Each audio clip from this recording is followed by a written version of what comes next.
Hello everyone, exam सत्र में आप सबका स्वागत है। ग्रामीण परिवेश के अगला प्रैक्टिस सेट लेकर आ गया हूँ। क्वेश्चंस थोड़ा सा टफ हैं, थोड़ा सा हट के क्वेश्चंस हैं। आप लोग ज़रूर वीडियो देखिए और इस सेशन का जो पीडीएफ है वो आपको टेलीग्राम में मिल जाएगा। लिंक हम डिस्क्रिप्शन में डाल देंगे, आप लोग वहाँ से डाउनलोड कर लीजिएगा। ओके, पीडीएफ की फॉर्म में मिलेगा। ओके, तो ज़्यादा देर न करते हुए स्टार्ट करते हैं आज का पहला क्वेश्चन। ग्रामीण परिवेश प्रैक्टिस सेट 3। ओके, पहला क्वेश्चन है आज का, उत्तर प्रदेश में पर्यटन को उद्योग का दर्जा कब दिया गया था। पहला क्वेश्चन है, उत्तर प्रदेश में पर्यटन को उद्योग का दर्जा कब दिया गया था। 1985, 1988, 1989 या 1990 में। इसका सही ऑप्शन क्या होगा बताइए। उत्तर प्रदेश में पर्यटन को उद्योग का दर्जा मिला था, ऑप्शन सी। ठीक है, इसका सी सही होगा, 1989। ओके, क्वेश्चंस को ज़्यादा एक्सप्लेन नहीं करेंगे, नहीं तो वीडियो बहुत ज़्यादा लंबी हो जाएगी, सीधा आंसर बताएंगे। ओके, बढ़ते हैं अगले क्वेश्चन की तरफ। दूसरा क्वेश्चन है आज का, दूसरा क्वेश्चन है, नगर को चारों ओर से घेरने वाले ग्रामीण क्षेत्र को क्या कहा जाता है।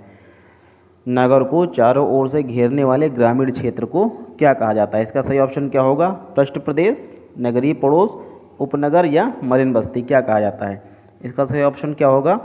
नगर को चारों ओर से घेरने वाले ग्रामीण क्षेत्र को उपनगर कहा जाता है, ऑप्शन सी इसका भी सही होगा। ओके, अगला क्वेश्चन है, सूखा प्रवण क्षेत्र कार्यक्रम उत्तर प्रदेश के किस जनपद समूह में नहीं चलाया गया। टफ क्वेश्चन है थोड़ा सा। सूखा प्रवण क्षेत्र कार्यक्रम उत्तर प्रदेश के किस जनपद समूह में नहीं चलाया गया था। इसका सही ऑप्शन क्या होगा। ऑप्शन ए बहराइच, श्रावस्ती, बलरामपुर या मिर्ज़ापुर, सोनभद्र, इलाहाबाद या झांसी, जालौन, हमीरपुर या फिर एटा, मैनपुरी, आगरा। इसका सही ऑप्शन क्या होगा। सूखा प्रवण क्षेत्र कार्यक्रम उत्तर प्रदेश के किस जनपद समूह में नहीं चलाया गया। इसका सही ऑप्शन होगा ऑप्शन डी, एटा, मैनपुरी, आगरा। ओके, एटा, मैनपुरी, आगरा, इसके बारे में पढ़िएगा, सूखा प्रवण क्षेत्र कार्यक्रम। ठीक है, बढ़ते हैं अगले क्वेश्चन की तरफ। अगला क्वेश्चन है, चौथा क्वेश्चन है, शिक्षा के उद्देश्य परिवर्तित होते हैं। शिक्षा के उद्देश्य परिवर्तित होते हैं, इसका सही ऑप्शन क्या होगा। देश या स्थान के आधार पर, काल के आधार पर, समाज के आधार पर या उपयुक्त सभी। क्या सही होगा। शिक्षा के उद्देश्य परिवर्तित होते हैं, ऑप्शन डी, सभी। ठीक है, इसका सही होगा, सबके आधार पर। जो ऑप्शन दिए हैं तीनों के आधार पर शिक्षा के उद्देश्य परिवर्तित होते हैं। ओके, अगले क्वेश्चन की तरफ बढ़ते हैं। अगला क्वेश्चन है, ग्रामीण विकास हेतु केंद्र से आवंटित की जाने वाली धनराशि सीधे ग्राम प्रधानों के नाम से संचालित खातों में हस्तांतरित किए जाने की व्यवस्था सर्वप्रथम किस कार्यक्रम में की गई। अच्छा क्वेश्चन है। ग्रामीण विकास हेतु केंद्र से आवंटित की जाने वाली जो धनराशि होती है वो सीधे ग्राम प्रधानों के नाम से संचालित खातों में हस्तांतरित किए जाने की व्यवस्था सर्वप्रथम किस कार्यक्रम में की गई थी। बहुत अच्छा क्वेश्चन है। ऑप्शन ए राष्ट्रीय ग्रामीण रोजगार कार्यक्रम या ऑप्शन बी जवाहर रोजगार योजना, ऑप्शन सी राष्ट्रीय सामाजिक सहायता योजना या ऑप्शन डी मनरेगा। सही ऑप्शन क्या होगा इसका। इसका सही ऑप्शन होगा ऑप्शन बी, जवाहर रोजगार योजना। ठीक है, इसका ऑप्शन बी सही होगा, जवाहर रोजगार योजना। इसके बारे में मैंने वीडियो बनाया जवाहर रोजगार योजना के बारे में। कब शुरू हुई थी ये। 1 अप्रैल 1989। ठीक है, 1 अप्रैल 1989, 1 अप्रैल 1989 को जो है जवाहर रोजगार योजना शुरू हुई थी। ठीक है, अगले क्वेश्चन की तरफ बढ़ते हैं। अगला क्वेश्चन है, निम्नलिखित में से कौन सा कार्यक्रम भारत में हरित क्रांति कार्यक्रम का आधार बना। बहुत अच्छा क्वेश्चन है। निम्नलिखित में से कौन सा कार्यक्रम भारत में हरित क्रांति कार्यक्रम का आधार बना। ऑप्शन ए सघन कृषि जनपद कार्यक्रम, ऑप्शन बी सघन कृषि क्षेत्र कार्यक्रम, ऑप्शन सी सीमांत कृषक एवं भूमिहीन कृषक श्रमिक कार्यक्रम या ऑप्शन डी ए तथा बी दोनों। कौन सा सही होगा इसका। इसका ऑप्शन सही होगा ऑप्शन डी, ए तथा बी दोनों, सघन कृषि जनपद कार्यक्रम और सघन कृषि क्षेत्र कार्यक्रम, ये दोनों जो है हरित क्रांति कार्यक्रम का आधार बने थे। ठीक है, ऑप्शन ए और बी दोनों, ऑप्शन डी सही होगा। ठीक है, अगले क्वेश्चन की तरफ बढ़ते हैं। 7वां क्वेश्चन है, प्रधानमंत्री ग्रामोदय योजना में सम्मिलित नहीं है। क्या नहीं है। प्रधानमंत्री ग्रामोदय योजना में क्या सम्मिलित नहीं है। बेसिक शिक्षा, पोषाहार, पेयजल तथा स्वास्थ्य, ग्रामीण सड़कें एवं आवास या लघु उद्योग। क्या शामिल नहीं है। इसका ऑप्शन कौन सा सही होगा। प्रधानमंत्री ग्रामोदय योजना में लघु उद्योग शामिल नहीं है, ऑप्शन डी सही होगा। ठीक है, ये तीनों बेसिक शिक्षा, पोषाहार, पेयजल तथा स्वास्थ्य और ग्रामीण सड़कें आवास, ये तीनों शामिल हैं। ओके, इसके बारे में पढ़िएगा आप लोग प्रधानमंत्री ग्रामोदय योजना के बारे में। अब बताने बैठेंगे तो वीडियो बहुत ज़्यादा लंबा हो जाएगा। ठीक है, इसीलिए डायरेक्ट आंसर बता रहे हैं, इसका एक्सप्लेनेशन किसी और वीडियो में डाल देंगे। ओके, बढ़ते हैं अगले क्वेश्चन की तरफ। 8वां क्वेश्चन है, पंचायती राज का मुख्य उद्देश्य क्या है। पंचायती राज का मुख्य उद्देश्य क्या है? रोजगार बढ़ाना, कृषि उत्पादन को बढ़ाना, लोगों की राजनीतिक जागरूकता को बढ़ाना या लोगों को विकासमूलक प्रशासन में भागीदारी योग्य बनाना। इसका ऑप्शन कौन सा सही होगा? सही बताइए। पंचायती राज का मुख्य उद्देश्य क्या है? इसका होगा लोगों को विकासमूलक प्रशासन में भागीदारी योग्य बनाना। ठीक है, ऑप्शन डी सही होगा। ओके, रोजगार बढ़ाना पंचायती राज का मुख्य उद्देश्य नहीं है। ओके, इसका ऑप्शन डी सही होगा। बढ़ते हैं अगले क्वेश्चन की तरफ। उत्तर प्रदेश राज्य में एक बब्बर शेर सफारी स्थापित की जा रही है, कहाँ पर? सही है, बब्बर शेर सफारी केंद्र कहाँ पर स्थापित किया जा रहा है उत्तर प्रदेश में? बलरामपुर में, महाराजगंज में, इटावा में, पीलीभीत में, कहाँ पर जो है बब्बर शेर सफारी केंद्र कहाँ पर स्थापित किया जा रहा है? इसका ऑप्शन कौन सा सही होगा? Option C, Etawah. Okay, Etawah में बब्बर शेर सफारी केंद्र स्थापित किया जा रहा है। ठीक है, बढ़ते हैं अगले क्वेश्चन की तरफ। 10वां क्वेश्चन है, उत्तर प्रदेश का निम्नलिखित में से कौन सा नगर राष्ट्रीय राजमार्ग 2 द्वारा जोड़ा नहीं जाता है? टफ क्वेश्चन है। उत्तर प्रदेश का निम्नलिखित में से कौन सा नगर राष्ट्रीय राजमार्ग 2 द्वारा जोड़ा नहीं जाता है? राष्ट्रीय राजमार्ग के बारे में आपको पढ़ना पड़ेगा। नेशनल हाईवेज जो हैं, परिवहन जो है, आपको उत्तर प्रदेश का परिवहन वो पढ़ना पड़ेगा। यूपी जीके में क्वेश्चन ज़रूर पूछ सकता है ये, तो उसी से रिलेटेड क्वेश्चन है। वाराणसी, इलाहाबाद, लखनऊ या आगरा, कौन सा सही होगा इसका? इसका ऑप्शन सी सही होगा, Lucknow. Okay, option C, Lucknow. अगले क्वेश्चन की तरफ बढ़ते हैं। अगला क्वेश्चन है, उत्तर प्रदेश के बारे में क्या असत्य है? ठीक है, बताइए उत्तर प्रदेश के बारे में क्या असत्य है? ऑप्शन ए, उत्तर प्रदेश सर्वाधिक जनसंख्या वाला एवं धीमा विकास करने वाला राज्य। ऑप्शन बी, उत्तर प्रदेश और देश के प्रति व्यक्ति आय के बीच अंतर बढ़ रहा है। अच्छा, ऑप्शन सी है, उत्तर प्रदेश में कुल बोए क्षेत्र में लगभग 28% असिंचित है। अच्छा, और ऑप्शन डी, प्रदेश की साक्षरता में देश की तुलना में तीव्र वृद्धि हुई है। कौन सा ऑप्शन सही होगा इसका? Option D. ठीक है, प्रदेश की साक्षरता में देश की तुलना में तीव्र वृद्धि हुई है, ऐसा कुछ नहीं है। ठीक है, ये असत्य है।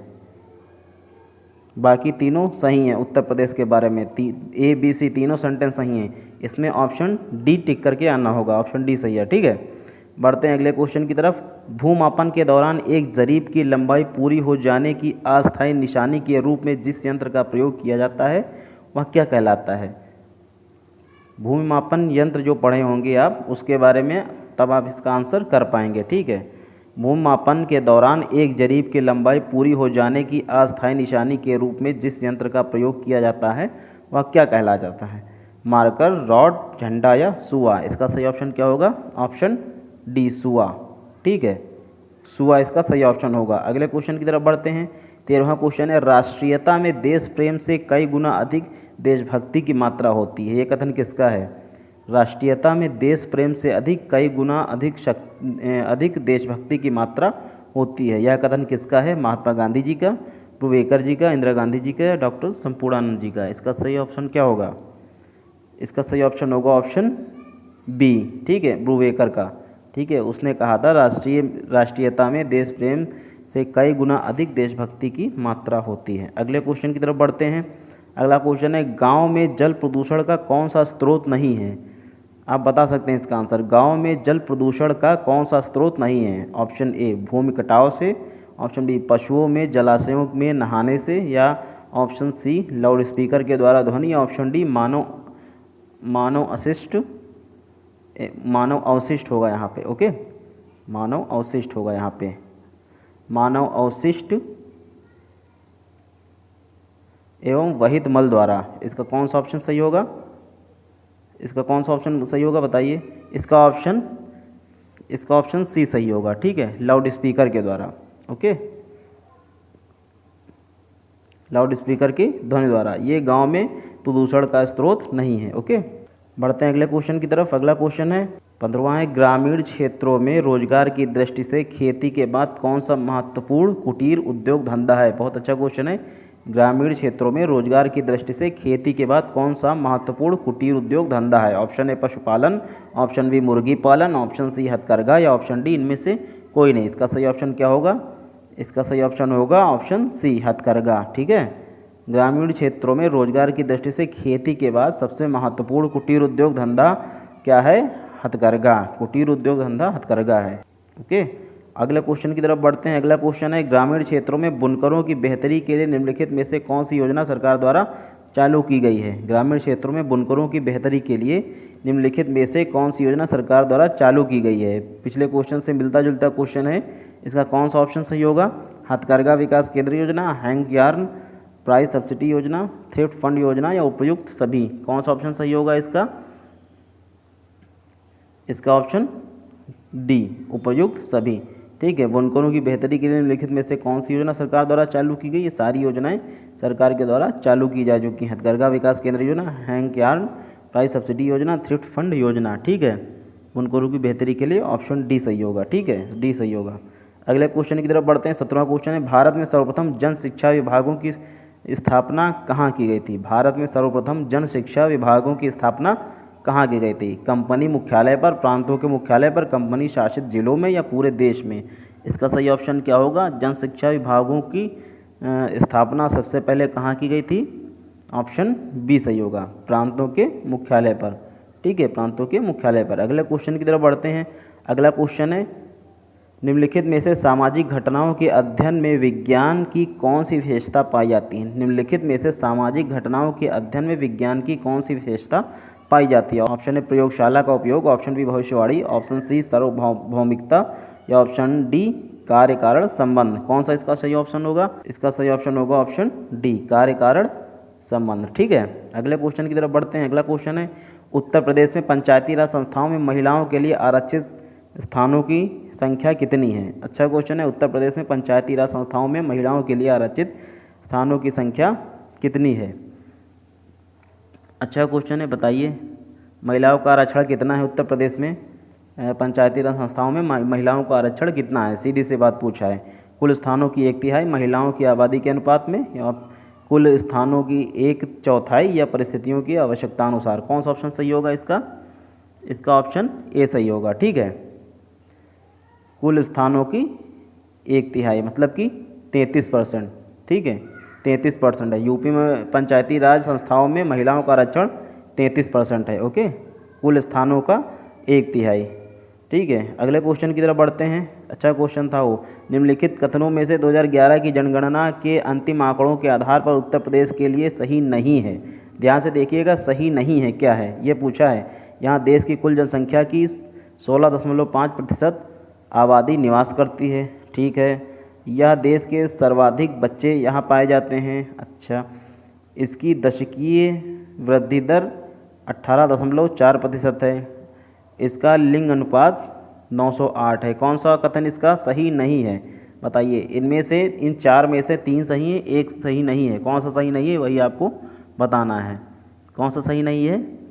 दशकीय वृद्धि दर इसकी 18.4 इसकी नहीं है। ठीक है, इसका सी ऑप्शन गलत है। दशकीय वृद्धि दर 18.4 नहीं है। इसकी दशकीय वृद्धि दर क्या है? 20.22%। ठीक है, 20.22% इसकी दशकीय वृद्धि दर है, जिनमें से ये दशकीय वृद्धि दर 10 साल पर निकाला जाता है। ठीक है, 2001 से 2011 तक जो वृद्धि दर बढ़ी है, जो संख्या बढ़ी है, उसकी दर क्या है? 20.22। ठीक है, इसमें पुरुष की वृद्धि दर कितनी है ये भी आप देख लीजिए। पुरुष की कितनी है? 19.31%। और फीमेल की कितनी है? फीमेल की कितनी बढ़ी है? वो बढ़ी है 21.23%। ठीक है, ये डेटा याद रखिएगा। ओके, बढ़ते हैं अगले क्वेश्चन की तरफ। अगला क्वेश्चन है आपका, उत्तर प्रदेश जमींदारी उन्मूलन और भूमि सुधार अधिनियम 1950 अंतर्निहित है किस अनुसूची में? आंसर बताइए। उत्तर प्रदेश जमींदारी उन्मूलन और भूमि सुधार अधिनियम 1950 अंतर्निहित है किस अनुसूची में है? बताइए। 5वीं अनुसूची, 7वीं अनुसूची, 9वीं अनुसूची या 11वीं अनुसूची? कौन सी अनुसूची आपकी?